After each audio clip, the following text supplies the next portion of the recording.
Good morning students. आज हम बात करेंगे मॉलिक्यूलर ज्योमेट्री की। मॉलिक्यूलर ज्योमेट्री को डिफाइन करता है VSEPR थ्योरी, जिसका फुल फॉर्म है valence shell electron pair repulsion theory. आप जानते हैं जब कोई एटम बॉन्ड बनाता है, जब बॉन्ड का फॉर्मेशन होता है, जैसे A है और B के साथ इसने बॉन्ड बनाया, तो बॉन्ड बनाया जैसे मान ली A के आउटर में 7 इलेक्ट्रॉन है, 4 5 6 7, और B के आउटर में 1 है, तो एक ने बॉन्ड बनाया। तो बॉन्ड बनाने के बाद अगर देखें, जो इलेक्ट्रॉन बॉन्ड बनाता है that's are called the bond pair, और जो इलेक्ट्रॉन बॉन्ड्स नहीं बना रहे हैं दैट्स आर कॉल्ड द लोन पेयर। तो बॉन्ड्स फॉर्मेशन में दो तरह के पेयर्स होते हैं, bonds pair and lones pair. Bond pair क्या होते हैं? जो बॉन्ड बनाते हैं। लोन पेयर क्या है? जो बॉन्ड नहीं बनाते हैं। तो इस थ्योरी की जो मेन पॉस्टुलेट्स है, इन्हीं दोनों बॉन्ड पेयर पे बेस है। क्या कहती है कि the shape of A molecule depend upon the number of वैलेंशियल electron pair bonded और नॉन बॉन्डेड। तो बॉन्ड बनाया है, जो बॉन्ड नहीं बनाया है अराउंड द सेंट्रल एटम। मतलब मॉलिक्यूल का शेप डिपेंड करेगा नंबर ऑफ वैलेंशियल इलेक्ट्रॉन पेयर्स, मतलब कितने इलेक्ट्रॉन्स पेयर्स हैं वैलेंशियल में, चाहे वो बॉन्डिंग हो और चाहे वो नॉन बॉन्डिंग हो, around the central atom. Clear? फिर क्या कहता है? Pairs of electron in the valence shell repel when another since the electron clouds are negatively charge. देखिए, जो भी इलेक्ट्रॉन पेयर्स हैं या तो आखिर इलेक्ट्रॉन ही, इलेक्ट्रॉन पे क्या होता है? Negative charge. तो ये जो नेगेटिव चार्ज वाले इलेक्ट्रॉन पेयर हैं, ये एक दूसरे को क्या करते हैं? रिपेल्स करते हैं, क्योंकि इनके इलेक्ट्रॉन क्लाउड्स क्या होते हैं? नेगेटिवली चार्ज होते हैं। तो समझिए, बात समझ में कि ज्योमेट्री किस पे डिपेंड करेगी? नंबर एक, बैलेंस शेल इलेक्ट्रॉन पेयर्स पे बॉन्डेड या नॉन बॉन्डेड, और ये इलेक्ट्रॉन पेयर्स के बीच में क्या होगी? इलेक्ट्रॉन पेयर्स के बीच में रिपल्सन होगा। फिर क्या कहता है? ये रिपल्सन होगा तो ये क्या करेंगे? ये इलेक्ट्रॉन पेयर ऑक्युपाई करना चाहेंगे वो स्थान स्पेस में जहाँ पे मिनिमम रिपल्सन हो सके, एंड दस मैक्सिमाइज डिस्टेंस बिटवीन देम, जिससे इनके बीच का डिस्टेंस जो है वो बढ़ जाता है।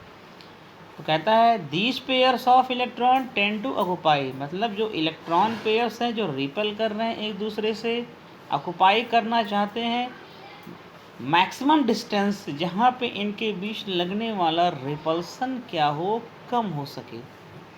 फिर क्या कहता है कि the valence shell is taken as a sphere, valence shell को हम स्फीयर की तरह लेते हैं, with the electron pairs localizing on the spherical surface at maximum distance from one another।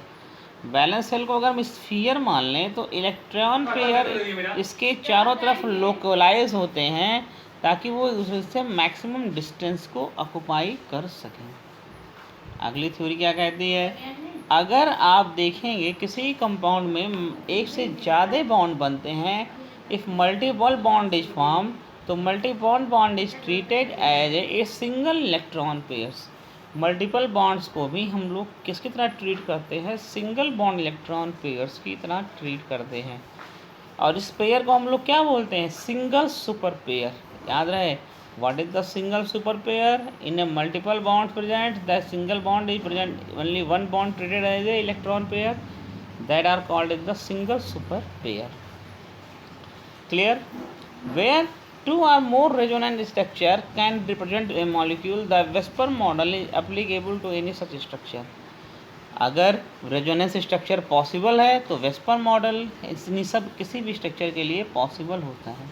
Resonance structure क्या होता है? जब किसी कंपाउंड की आप एक से ज़्यादा स्ट्रक्चर रख पाएंगे तो स्ट्रक्चर क्या कहलाता है? रेजोनेंस स्ट्रक्चर कहलाता है।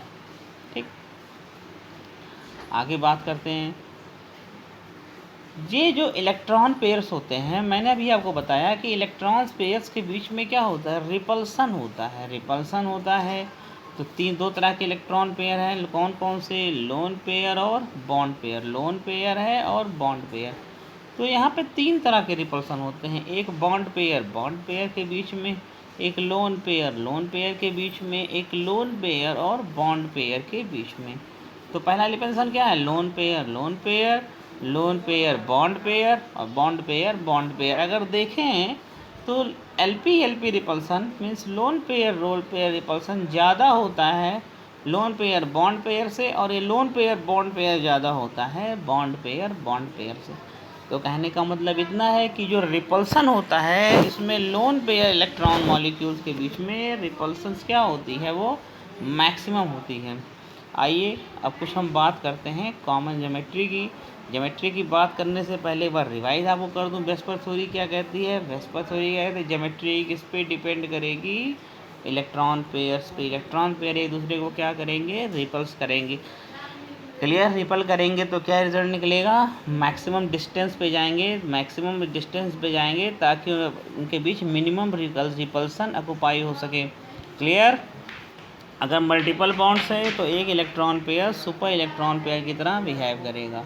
आइए कुछ कॉमन ज्योमेट्रीज की बात करते हैं। कॉमन ज्योमेट्री में आपकी लीनियर ज्योमेट्री आती है, ट्राइगोनल प्लेनर ज्योमेट्री आती है और टेट्राहेड्रल ज्योमेट्री आती है। कैसे कैसे ये ज्योमेट्री आती है, आइए इसकी चर्चाएं करते हैं। ठीक, जैसे हमने एग्जांपल ले लिया बेरिलियम क्लोराइड की अगर हम बात करें BeCl2 में देखिए बेरिलियम के वाहतम कोश में एक्सटर्नल आउटर शेल में 2 इलेक्ट्रॉन होते हैं, तो 2 बॉन्ड बनाएगा विद द 2 क्लोरीन। तो अगर इसके बाद देखा जाए तो बॉन्ड पेयर कितने हैं? 2। बॉन्ड कितने बने? 2। बॉन्ड पेयर 2, लोन पेयर 0, तो इलेक्ट्रॉन पेयर कितने हो गए? 2 + 2 0। तो इसकी ज्योमेट्री क्या होगी? लीनियर होगी। क्लियर? इसकी ज्योमेट्री क्या होगी? वो लीनियर होगी। ऐसे ही अगला अगर हम देखें BF3 में आइए, अगर लीनियर ज्योमेट्री होगी तो बॉन्ड एंगल 180 डिग्री होगा। BF3 में आइए तो BF3 में वैलेंस इलेक्ट्रॉन कितने होते हैं? बोरॉन में 3। F के साथ बॉन्ड कितने बनेंगे? 3। Bond pairs 3, lone pairs 0, total number of electron pairs 3। तो 3 पे ज्योमेट्री होगी ट्राइगोनल प्लेनर और बॉन्ड एंगल होगा 120 डिग्री।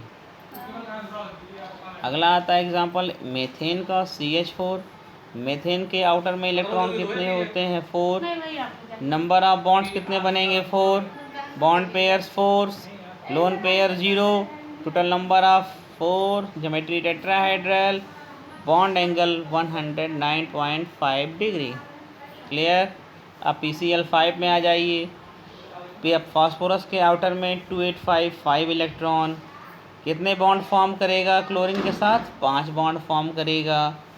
क्लियर? कितने बॉन्ड बना? 5। तो बॉन्ड पेयर्स कितने हो गए? 5 bond pairs, lone pairs 0, total number of pairs 5 + 0 = 5। Geometry क्या हो जाएगी? Trigonal bi pyramidal. Bond angle कितना हो जाएगा? बॉन्ड एंगल में 3 एंगल 120 डिग्री और 2 एंगल्स इसमें होते हैं 90 डिग्री के। अगला एग्जांपल बच्चों SF6 है।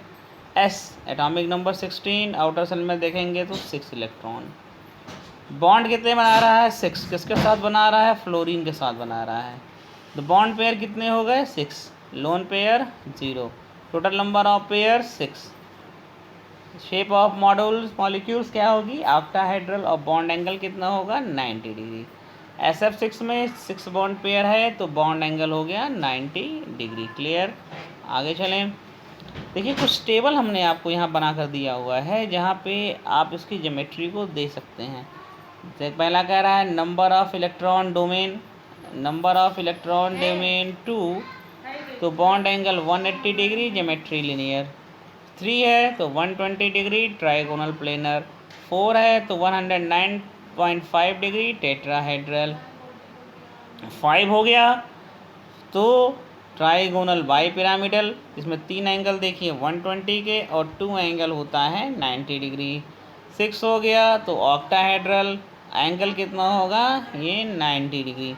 तो ध्यान रहे 2 पे लीनियर, 3 पे ट्राइगोनल प्लेनर, 4 पे टेट्राहेड्रल, 5 पे ट्राइगोनल बाई पिरामिडल, और 6 पे होता है ऑक्टाहेड्रल। क्लियर। आइए अब बताते हैं कभी कभी अगर लोन पेयर भी प्रेजेंट्स हो जाए तो क्या होगा। लोन पेयर्स की अगर हम बात करें, जैसे अमोनिया है, NH3 आउटर में होता है नाइट्रोजन के 5 इलेक्ट्रॉन। 5 में यह क्या करता है, 3 हाइड्रोजन के साथ बॉन्ड बना लिया, तो बॉन्ड पेयर्स कितने हो गए 3, लोन पेयर्स 1, तो टोटल कितने हो गए 4, टोटल हो गए 4।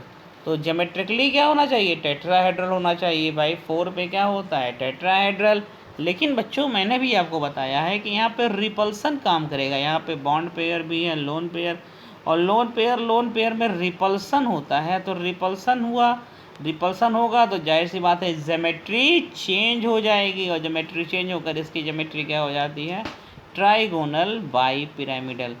ये क्यों हुआ, क्योंकि यहाँ पे रिपल्सन काम किया। कौन सा रिपल्सन काम किया, bond pair bond pair bond pair and lone pair. Clear. अगला एग्जाम्पल हम H2O का देख लें। H2O में अगर हम देखें तो आप देखेंगे 2 बॉन्ड पेयर हैं, 2 लोन पेयर हैं भाई, 2 bond pair 2 lone pair, total कितना हो गया 4। 4 होने पर ज्योमेट्री क्या होना चाहिए, टेट्राहेड्रल होनी चाहिए, टेट्राहेड्रल होनी चाहिए ज्योमेट्री। इस तरह से शेप बनना चाहिए टेट्राहेड्रल होने का। लेकिन फिर वही मामला फंसा, यहाँ पे क्या है, लोन पेयर प्रेजेंट्स है। लोन पेयर जब प्रेजेंट्स है तो जाहिर सी बात है यार रिपल्सन काम करेगा। किसके किसके बीच में रिपल्सन काम करेगा, यहाँ रिपल्सन काम करेगा आपका बॉन्ड पेयर के बीच में, बॉन्ड पेयर लोन पेयर के बीच में, और लोन पेयर के बीच में। रिजल्ट क्या निकलेगा, ये ज्योमेट्री आपकी चेंज होगी, और ज्योमेट्री क्या करती है, चेंज होकर ये बेंट शेप में हो जाती है। तो ध्यान रहे, आपने देखा जैसे जैसे यहाँ पे मॉलिक्यूल्स में क्या हो रहा है, नंबर ऑफ लोन पेयर्स बढ़ रहे हैं, ज्योमेट्री क्या हो रही है, मॉलिक्यूल्स की चेंज हो रही है। ठीक, आई बात समझ में। आइए वेस्पर मॉडल की बात करें। देखिए वेस्पर मॉडल में जो इफेक्ट पड़ता है वही बता रहा है कि इफेक्ट किसके नाते पड़ता है, नॉन बॉन्डिंग इलेक्ट्रॉन पेयर्स पे।